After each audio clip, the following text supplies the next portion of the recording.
لوگ نمازوں کی تبلیغ کرتے ہیں نا جی، میں نمازیں جو صحابہ نے پڑھ میں اسی پر ہی تقریر کروں نا تو سارا ناموس رسالت کی طرف بات چلی جائے گی جی۔ حضرت سلمہ بن اکوا یہ وہ صحابی ہیں جو گھوڑے سے تیز دوڑتے تھے۔ حضرت یزید بن عبید کہتے ہیں یہ امام بخاری کی ثلاثی حدیث ہے، یعنی صرف 3 واسطے ہیں حضور سے۔ کسی محدث کی یہ حدیث ثلاثی جو ہے یہ بہت بڑا اعزاز ہے، امام بخاری کی یہ ثلاثی حدیث ہے۔ یزید بن عبید کہتے ہیں کہ میں صحابی رسول کے ساتھ جب بھی سلمہ بن اکوا کے ساتھ نماز پڑھنے کے لیے جاتا تو وہ اس ستون کے ساتھ کھڑے ہو کر نماز پڑھتے جہاں قرآن مجید رکھا ہوا تھا۔ تو میں نے پوچھا جی آپ جگہ ساری خالی ہوتی ہے، آپ اس انتظار میں رہتے ہیں کہ میں نے اس ستون کے سامنے نماز پڑھنی ہے، تو اس کی وجہ؟ تو آپ نے فرمایا کیا پوچھتے ہو، میں نے حضور کو اکثر یہاں نماز پڑھتے ہوئے دیکھا۔ شوق تیرا اگر نہ ہو میری نماز کا امام، کہتے میں نے حضور کو یہاں پڑھتے ہوئے دیکھا۔ یہ بخاری کی ثلاثی حدیث ہے، یہ کبھی سنی آپ نے؟ یار حق حضور کی شانیں چھپائی گئی۔ اتبان بن مالک کی آنکھیں کمزور ہو گئیں، یہ بھی بخاری میں ہے۔ انہوں نے عرض کی حضور آپ میرے گھر تشریف لائیں، ایک جگہ آپ نماز پڑھیں تاکہ میں اس جگہ پر نماز پڑھا کروں۔ تو میرے آقا نے یہ تو نہیں فرمایا نماز تو نے خدا کی پڑھنی ہے اور خیال میرا رکھنا ہے۔ شوق تیرا اگر نہ ہو میری نماز کا امام، شوق تیرا اگر نہ ہو میری نماز کا امام، شوق تیرا اگر نہ ہو میری نماز کا امام، میرا قیام بھی حجاب میرا سجود بھی حجاب۔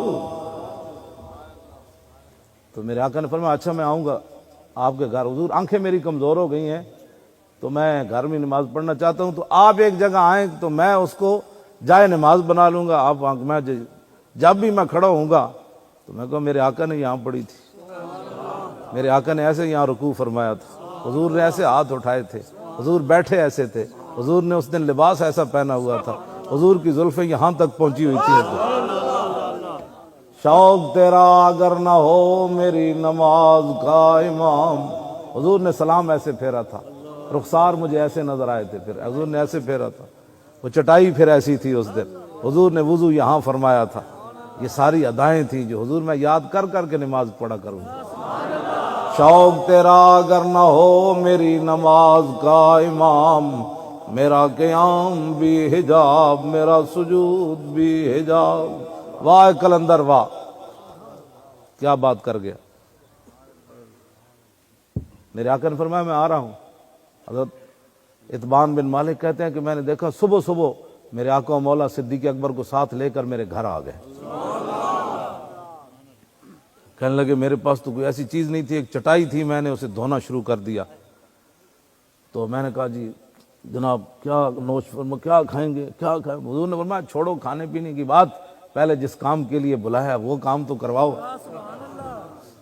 صحابی کہتے ہیں میں نے وہ چٹائی دھوئی اور حضور کھڑے ہو گئے اور حضور نے نماز پڑھائی۔ ہاں جی، یہ باتیں ساری جو ہیں، پھر نماز کی باتیں تو یہ بھی بیان کرو نا، کیوں جی؟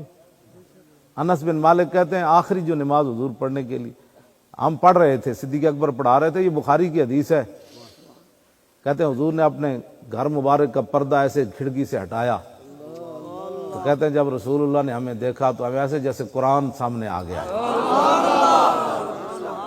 ایسی مصحف کے لفظ ہیں قرآن حدیث میں، قرآن کا ورقہ سامنے آ گیا۔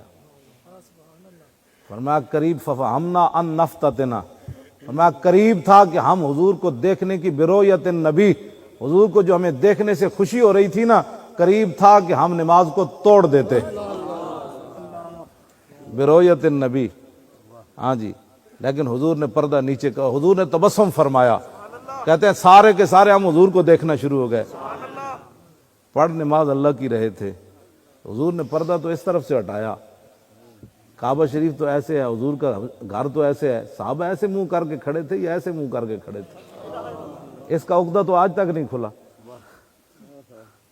شوق تیرا اسی تے بڑا بڑا گل ہے تواڈے تے ہاضمے ہی کوئی نہیں، اسی بیان کریے تے شوق تیرا اگر نہ ہو میری نماز کا امام۔